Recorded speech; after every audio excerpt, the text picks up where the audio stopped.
So thank you everybody for coming out. I'm Thomas Smith. I'm CEO of Gado Images and also the Education Chair for DMLA. And this is our sneak peek of the 2021 conference, which starts on October the 25th. I've had the privilege to work with a really amazing group here at DMLA to put together this program. Today, the goal is to give people a sneak peek of what we're going to be covering. We have several of the presenters here. We'll probably have people coming in and joining us throughout, and we encourage you to register for single sessions or to register for the whole conference and come out and join us. So we're going to give a little bit of a preview, and I'll hand it over to Leslie to get us started. Hi, well, I'll echo what Tom said. This has been a really great planning process this year. This is the 70th anniversary of the organization. And I always feel like it's important to say that because there's not many organizations or even the original member companies that are still around. So the fact that DMLA has been able to adapt and to adjust as the market has changed, I think speaks well to what we're trying to do. A few years back, we changed the name of the organization, which was originally PACA, the Picture Archive Council of America, to the Digital Media Licensing Association. And that means that's a very broad environment these days, right? I look at Mark Milstein, who's in the process of building a synthetic content library, which is, I think, a great indication of how far the industry has come. The other thing I would say is that this ability to adapt, I think, creates a lot of, I think concern might be overstating it, but a lot of concern as companies are trying to figure out where they fit as the world changes. We're all addressing things we've been addressing. You know, technology has impacted this industry since the very beginning and will continue to do so. We've now got, we've had for many years now the introduction of free content, which has created many challenges for people. We've got the synthetic content and malicious deep fakes environment on the editorial side. So there's just so much. And I think the purpose of the Digital Media Licensing Conference is to really bring these issues to the forefront, whether they make us uncomfortable or whether it's something we don't know about. I think it's the issues that face our industry that are the things we should be talking about. So that's kind of my intro. I think I'm very excited about this year's conference. I think we've got a real mix across footage, across editorial, across technology. There's just so much. In fact, packing it into 4 days, it seems like a long conference, but in fact, we probably could have gone 2 weeks. I think Tom and the education committee had 1,000 ideas, all of which were good. So in any case, I think the other thing I should just mention, and Tom, I don't know if you want to say a little bit more about this, but I think our 3 keynotes are stellar. We've got Aiden, who is with Shutterstock and came out of the studio environment. And there's so much going on in terms of production and things of that nature. We've got Jack Hollingsworth, who's an old timer, but really a great indication of someone who has adapted as the industry has adapted. And he's going to be speaking about mobile content and why he believes the future is here and is all mobile. And then we've got who I was introduced to by Mark recently, I'll call him the godfather. I think he's called the father of dams, David Lipsey, who really has an interesting perspective on digital asset management that goes way beyond, I think, most of our perspectives in terms of really how you can leverage digital asset management to grow your business, not just to manage the assets. So the whole conference is going to be, I think, spectacular. As I said, it's 70 years of Digital Media Licensing Association, and it's actually our 26th Digital Media Licensing Conference, and our second all virtual one, which was, I think we were hoping to get back together, but there's also some advantages of being virtual too. So Tom, anything else you want me to cover? No, I think that's wonderful. Thank you, Leslie. And yeah, we're really excited about our keynotes and a couple of other individual speakers, one from Epic Games, one from Google, that I think will be really exciting too. We're in Keynotes, but we'll be leading kind of roundtable discussions and sharing really exciting things about their companies. I just want to now hand it over. So thank you, Leslie, for the intro. Let me hand it over to Mark Milstein. He has been really responsible for two really amazing sessions and brought in so many incredible speakers, and we'll be covering some really exciting emerging topics, as Leslie hinted at. So let me hand it over to you, Mark.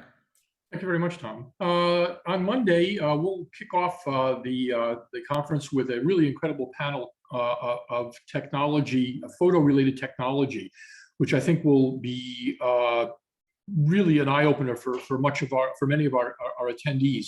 Rather than focusing on camera tech or lighting tech or software to host content, we thought we would look at and try to find technology that enhanced the licenser's experience.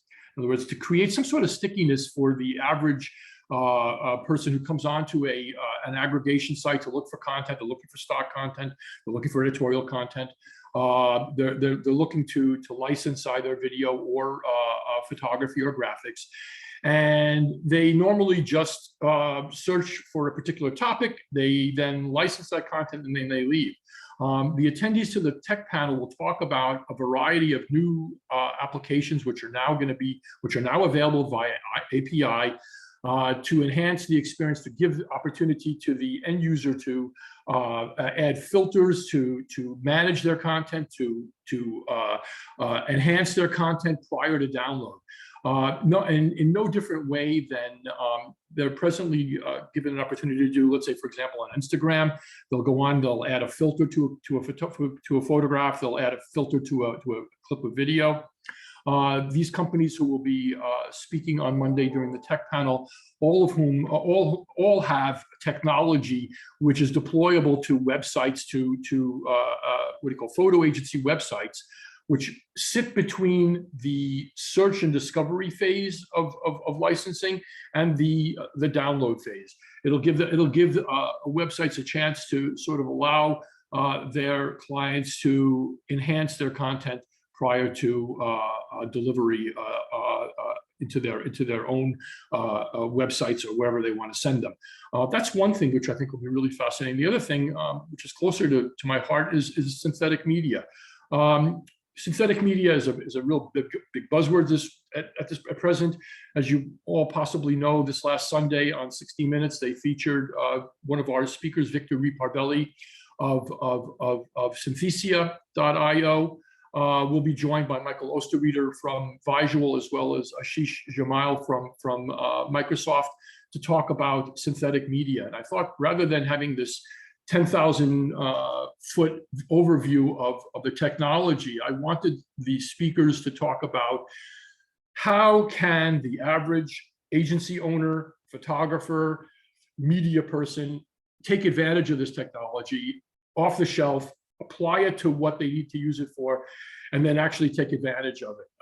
I know that it is an incredibly complicated subject, but I'm hoping that the speakers will simplify matters and take the attendees through the process of, I want to now create synthetic media. How do I do this? Where is the technology? How can I get a hold of it? How much does it cost? How easy is it for me to deploy? What can I do with the content once I've downloaded it? Are there any legal ramifications? If I want to do it myself, how do I get involved? What kind of model releases do I need? What is a biometric release? What are all of the technologies that I need to have in place in order to make this happen? And so the two panels will be very, very heavy on how can I take advantage of this technology? How can I now use what you're talking about? And well, looking forward to seeing everybody there. And I'll now hand this back over to Tom, who will then pass it along to the next speaker. Thank you, Mark. Yeah, I think as Mark highlighted, one of our main focuses for the whole conference is really looking at practical things that you can apply right now. And we want to be forward looking, and we want to touch on things that are exciting and coming down the line. But we also really wanted to focus on some technologies that you can literally leave the conference, make the connection, run with right now. And Mark has done an incredible job bringing those technologies in and sharing some with us. Now I want to hand it over to Joel, Joel Miller, and he's going to talk from SmartFrame. He's going to talk a little bit about a technology that you can apply right now. He's one of our speakers, and thank you, Joel. I'll hand it over to you. Sure. Thanks for having me. So, I'm on Tuesday, I'm going to be on a panel called New Ways to Monetize and Distribute Content. And so the company I work with is called SmartFrame. We're an image streaming technology, very similar to YouTube is to streaming video, and Apple Music, Pandora, and Spotify are to music. We are doing the same thing. SmartFrame was created in about 2015, late 2015. We have about 39 people. We're based in London, New York, Berlin, and Krakow. We have over $10 million in funding. We have doubled in size just in the last year. And we are first to market with a patented and image streaming technology. And so why is that important? Well, we take a look at the content industry right now, the photo industry right now, and we see that there is a lot of value leakage with the JPEG. At the heart of the problem is the file format, which is the JPEG. And so what our technology does is we're an image streaming technology, and that allows us to do the same thing that we have seen in other industries where video has gone to streaming to protect, control, and monetize their content. Audio, they've done the same thing. For people who are maybe my age, if you remember the Napster days and Metallica, when I was a younger guy, I would file share thousands of songs, and then Metallica went and sued Napster, and that sort of changed everything, right? And so music has adapted the streaming technology, and right now I think we are the champions. We're trying to champion image streaming technology for photos. If you can imagine, when you license a photo, you license it for, depending on who you work for, it could be $2.99 all the way up to $100 per image if you license it. So what I'm going to talk about, what I'm going to show you, since this is supposed to be a teaser, on my panel, what I'm going to cover is how I can show you that you can, with $1,000 that you make with maybe 10 images for editorial on publishers, I'm going to show you how we can turn that into $15,000 and more. And really what we are seeing is going to be the future of image licensing is going to be in image advertising. And so I don't want to give too much away. I do have a presentation I'm going to give that day. But anyone who is a content provider, who is a stock agency, they should absolutely positively be on that panel and listen. You're going to learn a lot. So that's it for me, Tom. Great, thank you, Joel. Yeah, I think that's an exciting piece of image streaming, an exciting new piece of the market. And that's really what we wanted to highlight with this panel is new ways that you can take your existing content and monetize it or distribute it and add on a new revenue source, or in some cases create new content for a revenue source that you wouldn't have been able to realize before. So we'll be looking at image streaming. We'll also be looking at licensing images for AI training, another way that many of us who have large archives or work with a lot of contributors can monetize our existing collections. We'll be looking at the creator economy, the rise of platforms, and how some people are actually creating their own channels in addition to being content producers. They're now content distributors and monetizing in a similar streaming fashion. Although not streaming the images, they're often streaming produced content on their own YouTube channels or even OTT to things like a Roku box. So this is going to be a really exciting session. Again, come out. I know Joel has a lot more specific details and numbers to share with you during the conference, and I think he'll really win you over to the idea of image streaming and working with SmartFrame there. So thank you, Joel, for that. I'm going to hand it over now to Paul from Getty Images. And Paul's going to talk a little bit about the ever popular legal side of things that we'll always cover at our conferences. And always our legal update is one of the most popular sessions. So yeah, I'll hand it over to Paul now. Great, thanks, Tom. Well, I think that this teaser is working. It's getting at least one person excited. I'm very excited to see these panels for sure. And I am really excited about the hot topics and legal panel for this year too. So I have really a privilege of working with some of the best lawyers in the industry on the DMLA legal committee. And we do a lot of things on the committee, but one of the most important things we do is really pool our minds and come up with the issues that are the legal issues that are most important to us in our day-to-day jobs, and that we think will also be important to the members. So, we have several really great people on the panel. I can just kind of maybe go through who they are and what they'll be doing. I don't want to give too much away. I want you to come and hear it. So we are going to start off with Amanda Perot, who is from Adobe. And she is going to be talking about the industry-wide effort to fight CSAM, or child sexual abuse material. The committee has made some really great progress here. And it is a unfortunate problem in our industry that we can really make an effort to fight and stamp out. And you will find out more about that when Amanda so eloquently speaks about it. Then after that, we're going to be having a discussion about copyright enforcement outside the US. And so that's going to be led by Dan Pollock, who is an attorney at Dipchan. He's actually based in Canada, so he knows quite a bit about enforcement outside of the US. And he's really an expert on many of these topics. With the global nature of our industry today, I think it is really important to understand some of the differences that you would encounter if you want to try enforcing your copyright outside the US. After that, we're going to have a new member, Will Clark, who is from Shutterstock, who's actually, this is his second tour of duty on the committee. So he is really an expert in all areas of law related to our industry. He is going to be talking about NFTs and really about sort of the legal aspect. I know there's going to be another panel. I think Joel is heading that one that goes more into depth about sort of the business of NFTs. But Will is going to be talking about some of the legal challenges and some of the legal gray areas, which should be very interesting. Then I'm going to give a presentation about what we're calling the enhanced model release.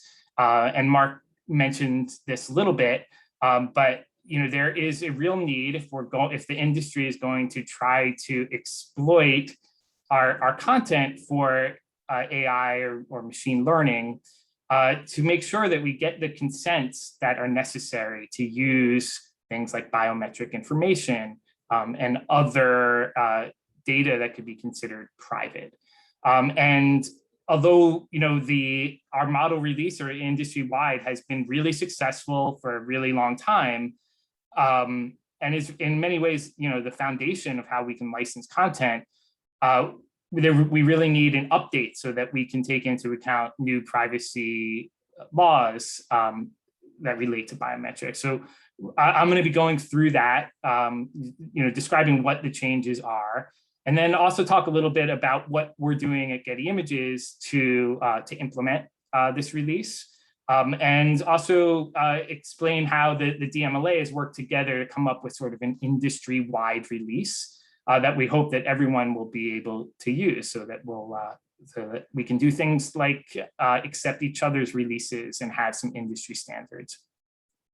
After that, we're going to have the team of Margaret Vincent from Stocksy and Nancy Wills, who is the star in our industry as a legal professional. And they are going to go through two things together: a legislative update, they'll hit a little bit on the CASE Act, which there's going to be a separate panel on, which Nancy is moderating as well. And then there's also, they're going to go through some case updates and talk about some relevant litigation that has happened in the past year that really has impacted our industry. And it sounds like a lot, so we're going to fit all of that into an hour, and then we will be available afterwards to discuss all of these things. It will be we have the pleasure of being the last panel of the conference. So hopefully we'll be able to close it off with a bang. Thank you, Paul. Yeah, I think that highlights something really important. In addition to covering so many wonderful topics there, and I think all of us are always interested to hear about how the legal landscape is evolving, how it impacts our businesses. They really covered quite a lot of ground there. We also have, between many of the sessions, meet the speakers opportunities. There will be a lot of networking opportunities at this conference. That's something we heard from last year, and we've really, the committee, I think, has done a great job of building that into the program, much more so even than last year. So if you go to one of these sessions and you have a burning question right immediately afterwards for the speakers, we'll have meet the speakers sessions for you to ask those and mingle and talk and discuss with other participants. And then we'll have a series of targeted networking events, as well as informal networking in the evenings after the conference as well. So there'll be many opportunities to connect with colleagues. And as Paul said, we're covering so many great topics there. I know people are going to have questions, and not only do we have Q&A built into the session, but there's also these opportunities to ask Paul and his colleagues questions afterwards too. So thank you, Paul. We're going to finish our formal program, and then we'll go into Q&As by handing it over to Joe. Joe is going to be talking about the NFT panel, and specifically focus on the business of NFTs, which I know I'm really excited about. I follow crypto really carefully, but I think we hear about NFTs and we wonder, is this something that is going to impact our industry? How will it impact? How can we make money from this? Is it what's going on in this space? So in addition to, as Paul mentioned, the legal side, Joe is going to be bringing with his session the business side of NFTs. So I'll hand it over to you. Yeah, thank you. And in June we did a webinar where we covered NFTs, and back then it really just kind of exploded into the mainstream, and people were just starting to talk about them. There are some pretty high profile sales at ludicrously high values, and so people were wondering what exactly was all this about. And so we really focused on what an NFT was, more from a technical standpoint than anything else. Now the conversation has really evolved. The market has evolved. There's been a ton of capital come into the space. Infrastructure is being built out. And so what we're going to be talking about on the 25th, the morning, is really the business of NFTs. So moving on from just what is an NFT, but how do you really get into the NFT business? What does that mean? How do you go about it? And so, we'll be looking at questions like, how do you sell an NFT? Who are you selling it to? What are the marketplaces? How do I start my business or add it to my existing business? And what do I need to do to be successful?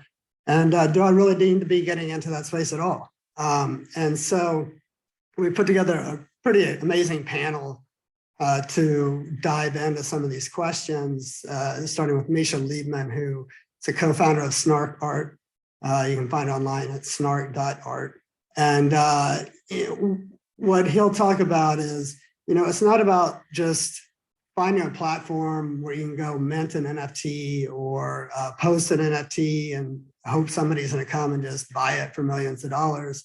Instead, it's really about how do you work with the creator, or how do you work with the traditional agency who's looking to distribute the content. And this is a whole new form factor and a whole new channel and medium for disseminating this work, and partnering with those people, bringing them into the business, doing more than just providing a technology solution, but really going into how do you set up the business, how do you market it, who are you trying to reach, and so forth.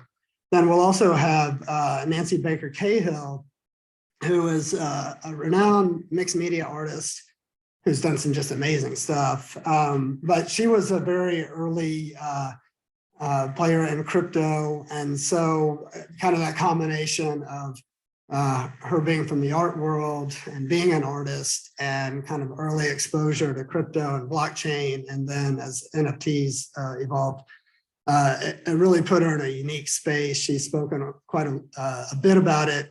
And so she'll be able to come in as the perspective of a contributor, and what it was like for her to move into that space, what she learned as a very early entrant. And learning from her, you can avoid some of the pitfalls that a lot of people fall into, and just gain some valuable insights and how to go about the business and putting yourself in a good position to succeed. And then the third panelist, Sarah Odenkirk, who actually was with us in June as well. I brought her back just because she's really established herself as a thought leader and an expert from the legal perspective on NFTs. So, what language should be, how should a smart contract be constructed? What language should be in your contracts when you're working with your contributors who are now looking to start minting some of their archives and sell as NFTs. And so really getting into the legal perspective on getting into the business and doing it right, and not making mistakes of kind of diving headfirst into a new space, thinking you're going to do it like you've always done it before when you're just licensing stuff online, and really understanding how to go about that. So I'm looking forward to it, because now it's not just a kind of a geeky technical conversation anymore about what is an NFT and on-chain and off-chain and all this kind of stuff. It's more about, okay, there's this new medium, there's this new channel, there's this new market. How do we get into it? And how do we do it successfully? And so I'm really looking forward to the conversation. Sounds like a great panel. Really does sound like a good panel. Can't wait to hear it. Thanks. Yeah, thank you for that, Joe. I think as Joe said, DMLA has been really ahead of the game on blockchain. I think we covered blockchain in 2018. So we've been following this for a long time. And I think we are ahead of the game now on NFTs by not only covering what are these, but now here's actual ways you can go out and implement. And I just want to take the opportunity while we're here to share something really exciting that's going to be out here first for everyone here. I'm putting in the chat now, this is the link to the recording of the NFT webinar that Joe mentioned, that he moderated and led. And this is the official launch of that. You were the first beyond the people who attended in person or at the time live to be able to access that recording. So go ahead and check it out on our YouTube channel. Please feel free to share it. And that will, I think, help to give you the background that you need to hopefully come out and attend Joe's session and go from the basic level of understanding into, how can I use this in my business right now? So thank you, Joe, for leading that webinar. It was a really great backgrounder, and now we're really moving forward, and I'm excited about that. I want to just highlight a couple of things. We always want to thank our sponsors who make the conference possible. Google, CDAS, ImageRights, Capture, PicRights, SmartFrame, and iSpy Visuals. And Elaine can tell me if there's any that I'm missing there. But without these sponsors, we would not be able to do this event. We are a nonprofit and a small organization. And so having that support is really key. So we thank them for that. We also want to highlight this is meant to be an interactive conference. So it's not, just we're going to be there lecturing and presenting. Many of our events are roundtables where participants can join and be able to participate directly. And even for the ones that are more of a traditional presentation format, we are going to do these after session meet the speakers. And also Joe, in addition to putting together this really amazing panel, has led networking efforts that tie into some members only networks that are only available if you are a DMLA member. So do you want to just talk really quickly about that, Joe? Yeah, so on LinkedIn, we've created different groups tied to various topics, whether it's legal or technology or just licensing in general. And so it's really meant to be an area where DMLA members can go and ask questions, post articles of interest around those topics, and ask questions of other members, maybe if they want further insights, like, hey, I saw this article on, just to stick with my topic, NFTs, and so-and-so is selling through this platform. I'm just curious if anybody else has sold through that platform, just stuff like that. So it's a new resource and value that we're offering to the members. And so we're actually going to be tying them into the panels and discussions and the roundtables of the conference. Whereas if there's additional questions that pop up, or let's say at the Meet the Speakers after a panel or a session, and we just run out of time, we'll be able to say, hey, go to LinkedIn, join this group if you're not already on it, and continue the conversation there. And then it's a way to extend these kind of relationships and discussions that have been triggered by the conference beyond just the conference dates. And so it's something that's going to be ongoing and can provide value to our members throughout the course of the year and beyond. Thanks, Joe. Yeah, I'm excited to participate there. And yeah, we really heard that people wanted to have, especially because there's so few opportunities to gather in person these days, to have a lot of opportunities to build on the conversations and talk with each other and ask questions. And in the spirit of that goal, we'll open it up now to any questions from the audience here. And I also want to just ask Leslie, if you want to be a member of DMLA, if you're not already, how do we do that, Leslie? Do you want to chime in there? Because I know some of the participants here are not yet DMLA members, and maybe you're hearing this and thinking, sounds like a great organization. How do I join? Yeah, happy to. Actually, we have for company memberships, there's a great opportunity to join by the conference, or I guess it would be through the end of the conference, and to get a discount and then also get membership through the end of 2022. So if you or companies you know are considering membership, now is actually a really great time to sign up. I think that one thing I want to say about membership also is there's sort of a membership opportunity for anyone. If you're an individual, we have an associate membership, which gets you access to all this information. Joe mentioned the private aspect of networks. One of the driving pieces of that is that we want to create these safe spaces where people can speak openly and know that it's private and that it's among peers and that it's not going to be on social media and misconstrued. And that's an example of some of the value add that we're trying to build into the organization. So yeah, I think it's a great time. If you know anyone, please, send them our way. They can email the admin or the membership at digitalmedialicensing.org, and we'll get them set up. Thanks, Leslie. Yeah, so we'll open it up if anybody has questions that they want to ask to us about the conference, about what we can expect to cover. I know we had a lot of participants who were very excited about the NFT session in particular, and we do have a couple of questions that had come in previously, so I'll go ahead and ask some of those if we don't have anybody in the chat. Sorry to jump in, but I actually am really excited about the production panel, and I forgot to mention that in my little opening. Do you mind if I give kind of a 2-minute intro on that? Please do. Yeah, I'm excited for that one too.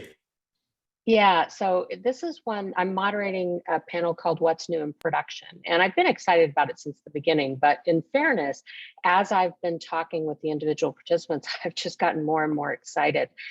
We have kind of a mix of the old guns and the new young guns. We've got Christina Vaughn, who is the CEO of ImageSource, founded ImageSource in 1999, has been a very integral part of the industry for decades.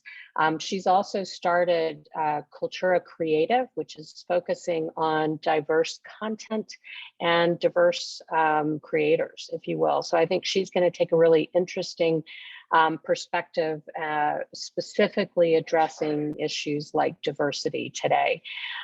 We've got Annalisa Gooden, who runs Catch. She's the CEO of Catch and Release. They focus on production and they kind of call it production with a twist. Again, a little bit more on the traditional side, although I'm hoping that we hear from her about some of the driving forces of production in terms of data and sustainability. We've got Liz Georgie from Suna, who has kind of burst onto the scene. Now, she's been a producer and a creator for a long time. Well, long time, she's quite young. And she's an Emmy award-winning producer as well. But she started this company called Suna, which is really disrupting the traditional production environment today. You can actually go to Suna and get what they call casual production for as low as $39 an image and within 24 hours. So it's a pretty shocking model in some respects, but she's going to talk about what they're doing, how they do it. They can work with video as well.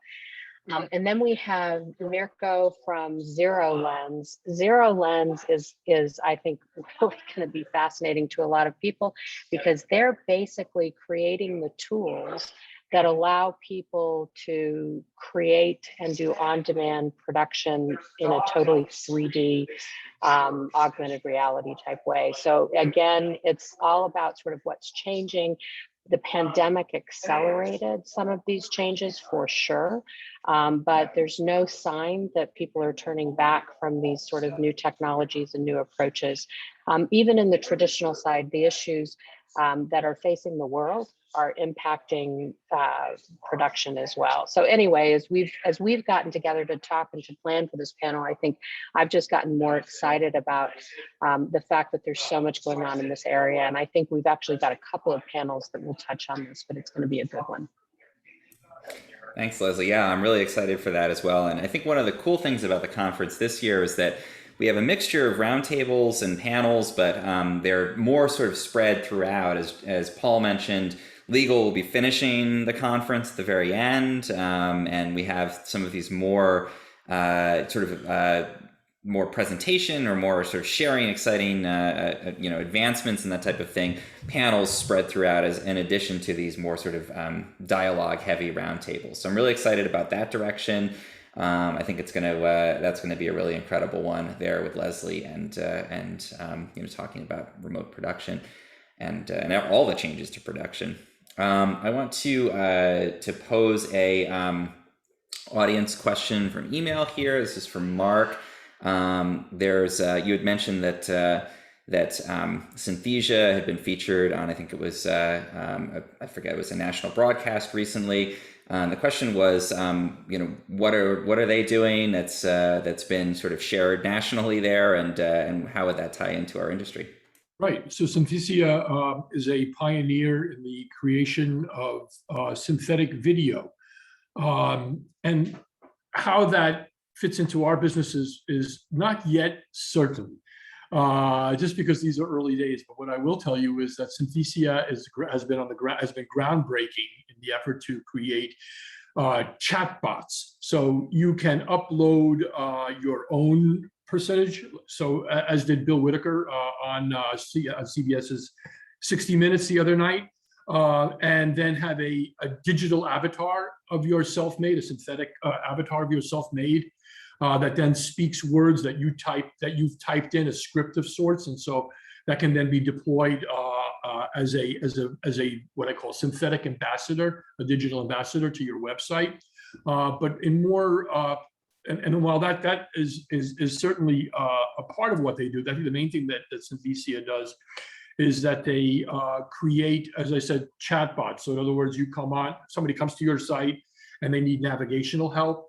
There is a friendly face that speaks to them in their local language that might look like them, depending on the part of the world that they might come from, and can then help them navigate through a process, whether it be to license a piece of content or to do something perhaps even much more complicated.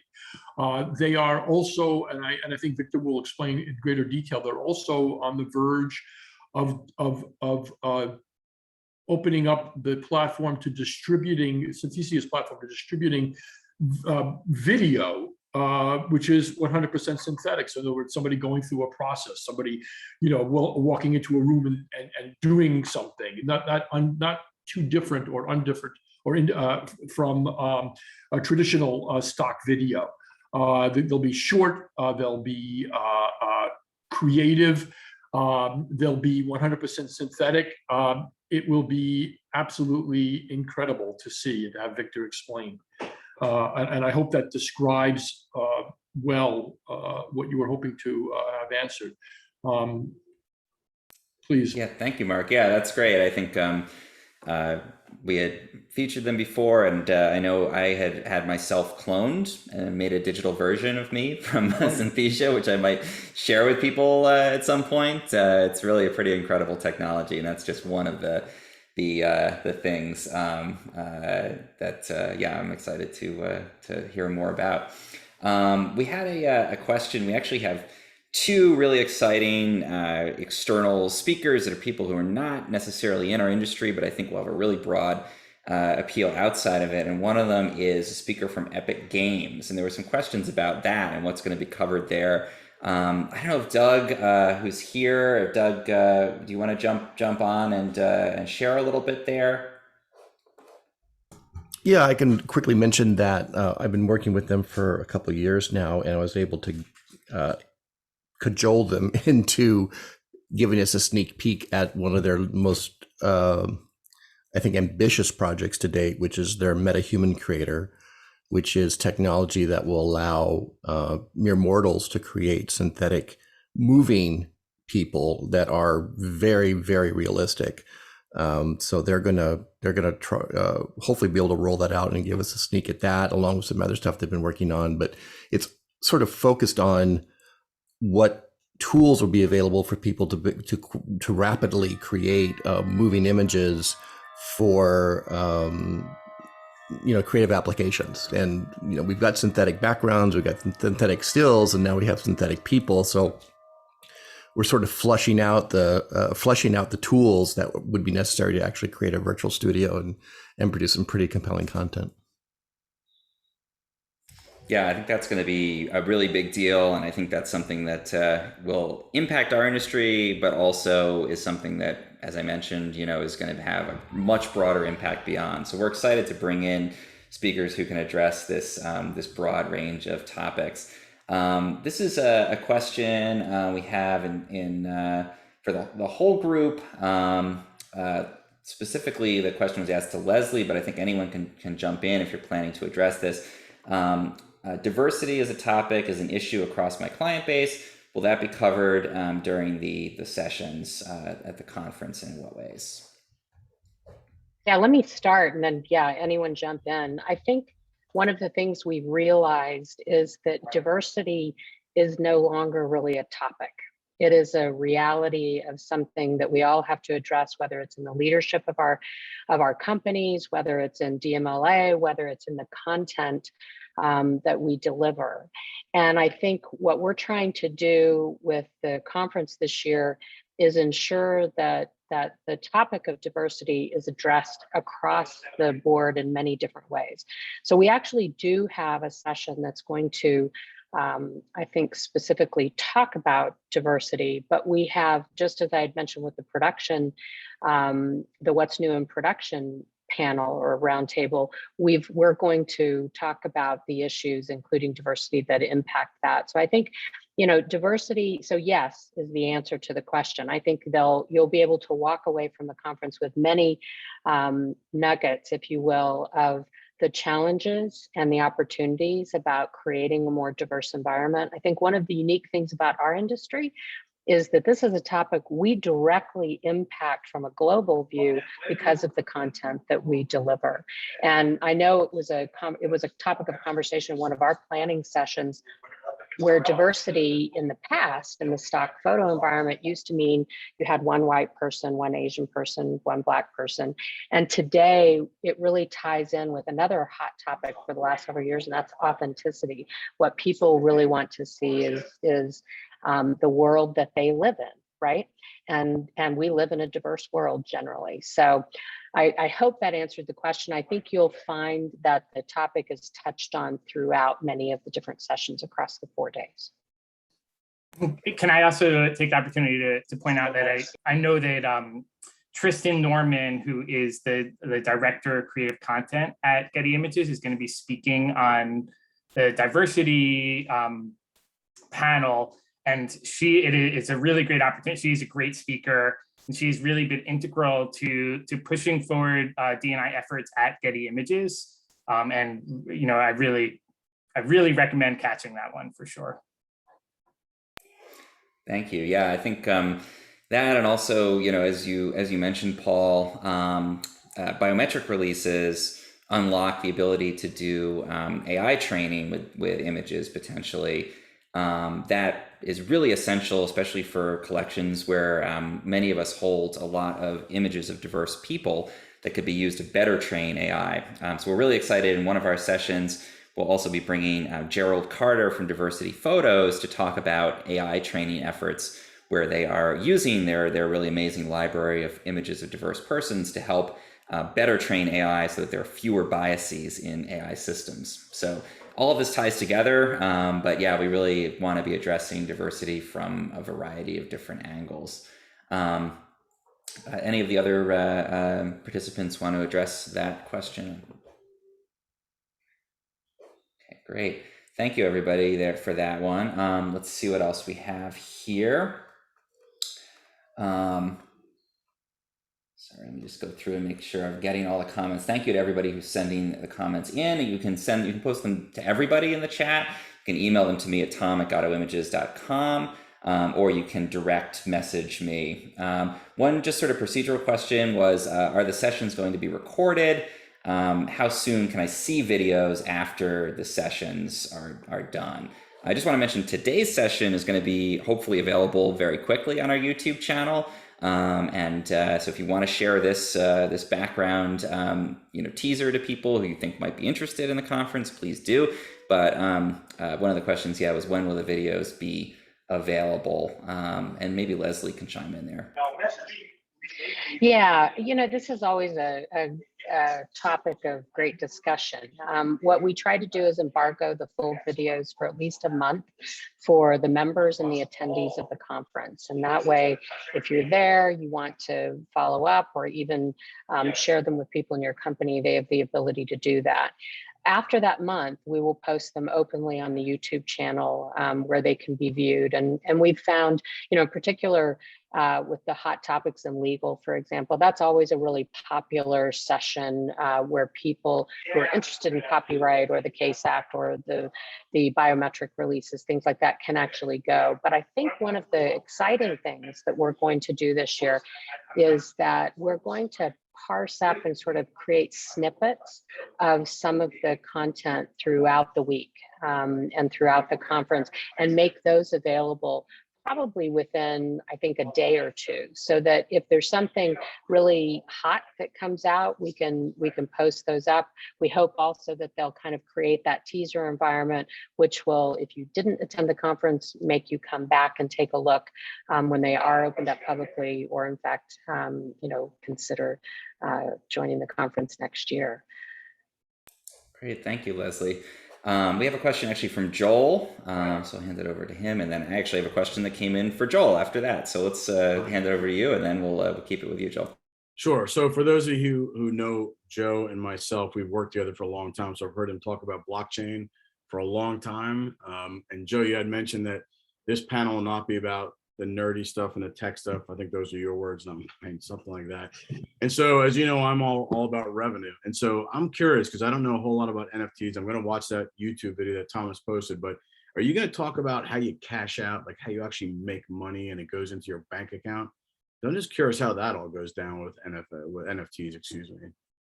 Yeah, well, so that's a whole nother conversation, right? So that's more about crypto, and which rides on top of blockchains, of course. And one thing that's really fundamentally changed from the 2017 days when I was doing all these panels on blockchain was that at that time that it was still early days, relatively speaking, on what blockchains were, and they were just newly being developed, and what were the potential applications for it. And so there are all these like pie in the sky ideas about blockchain is going to solve healthcare, and it's going to solve copyright infringement, it's going to do this and that and the other. But it was really just the technology, the infrastructure was still being built. It'd be like saying, back in the 70s when the infrastructure of the internet was initially being laid, talking about how that was going to change the world. Like in 1975, that conversation just couldn't happen yet. Right. And so in a similar way, conversation around blockchain in and of itself, because at the end of the day, blockchain is just a database with some different characteristics. Trying to extrapolate what that was going to do to the industry was just very difficult to do at that time. What's changed is with the development of the infrastructure, and as I mentioned earlier, with capital coming in to invest in companies that could then build on those layers on top of layers, and eventually the apps that would make what the underlying blockchain technology could enable come to the point of being some kind of usable application where consumers or businesses could use it. So, back to your question, when it comes to the mechanics of paying for something or getting paid, now the idea of getting a crypto wallet is you just go, and it's almost akin to like signing up for an account or something like a bank account, but easier. Whereas before there was a whole lot of hoops you had to jump through. There weren't really interfaces developed to make that easy.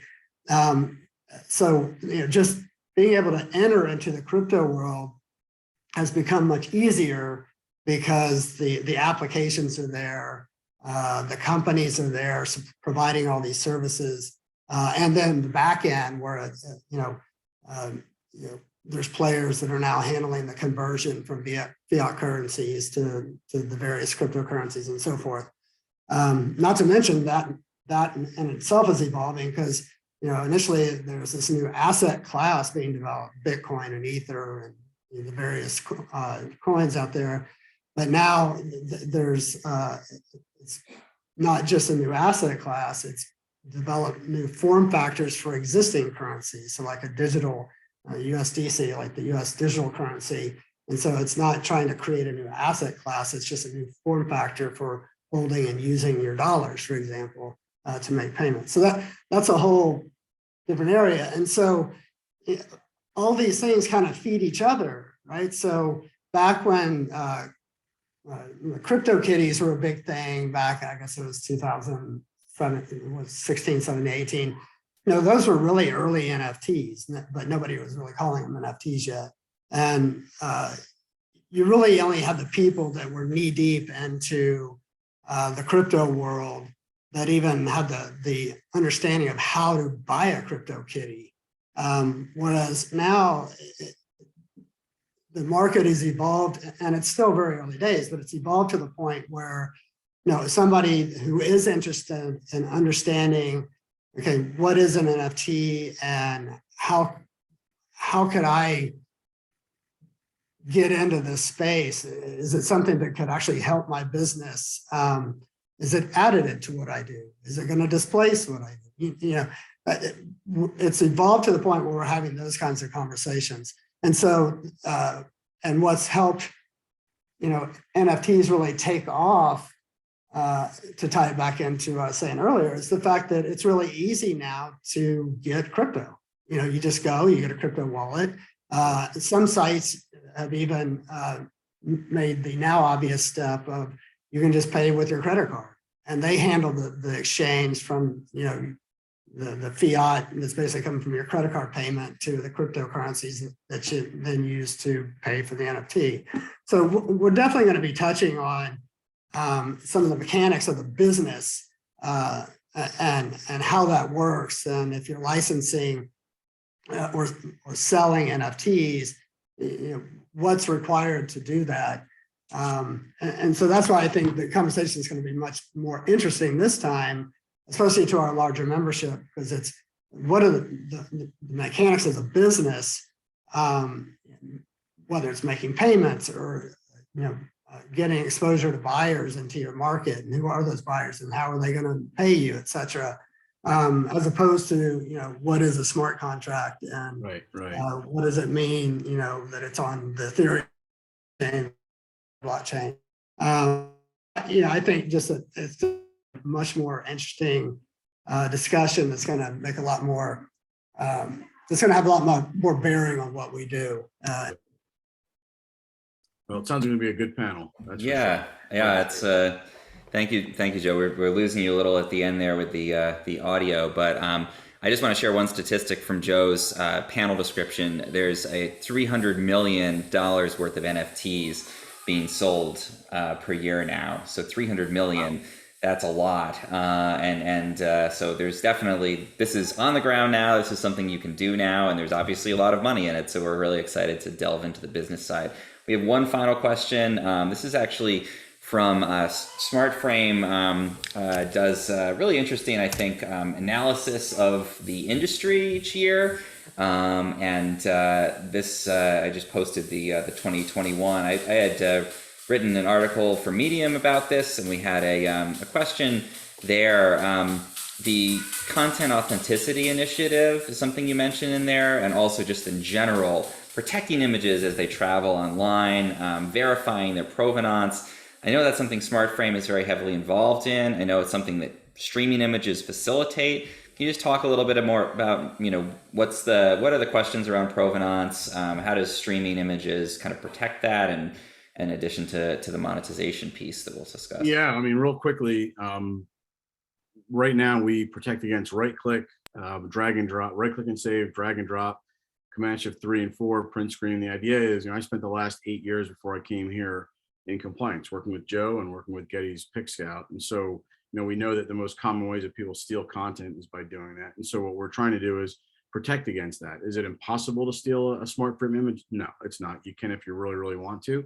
But what we're trying to do is make sure that your credit goes along with your photo. Right now, you license an image and you collect your $12 or whatever you're getting for it right now, and that image is now gone and it's on a client's website free for anyone to steal. So in streaming your images, you protect that content, you control that content, and that credit never goes away. As far as Adobe, yeah, we are part of the Content Authenticity Initiative. We're proud to be a partner of that. In fact, Andy Parsons just spoke about that at the BAPLA conference. I don't think he's involved with this conference at all, but there's a lot you can read. You go right to Adobe's page, read all about it. We're a partner with them, and I know we don't have a whole lot to talk. It's 2 o'clock, but yeah, you can probably read a lot more about it on our website. Thank you. Just really quickly, actually, Andy, the Content Authenticity, we're also partners with the CAI, and Santiago Lyon is going to be giving an update. Andy gave a full overview at last year's conference, and so Santiago, I think it's the last session on Monday, we'll be giving kind of an update and kind of where things stand, and so. That should be another great one then. So yeah, a lot going on there. Absolutely. Yeah, and by the way, Andy was a panelist on the NFT webinar I did in June. So if you go and click the link and watch the video on YouTube, you can hear his take on NFTs and kind of the more that side of it as far as authenticity and protection of works and so forth. And even more in that direction, I just shared a link to the chat. Eric Wengrowski of Stag AI is leading a whole roundtable about this from much more of a technical side. That's AI, media forensics, provenance, and authenticity. And that's going to bring in people from Microsoft, NYU, and Project Origin to talk about this in a lot more detail. So very specific technical things we'll be covering in addition to these broader industry topics. Thank you everybody again for coming out here. Thank you to the speakers for sharing about your sessions. Again, this will be up on our YouTube channel. Please share this as broadly as you can. We're really excited to bring in DMLA members and people in our industry, and also I'm really excited to see several people here that attended today that are not in the industry or not connected to DMLA yet. So we'd love to learn more about your needs and how we can help to address them. If you're inspired to come out and join us for DMLA 2021, I'm going to put the link to our Eventbrite where you can register in there. If you have any further questions about it, tom@gadoimages.com. I'm very happy to address that. I'm sure all of the speakers here are happy to field specific questions too. So thank you again, everybody, for coming out, and thank you to the speakers for sharing about your sessions. Thanks, Tom. Thank you, Tom. Appreciate it. All right. Thanks, you, everyone. Hope to see you. See you Bye. soon. Bye-bye.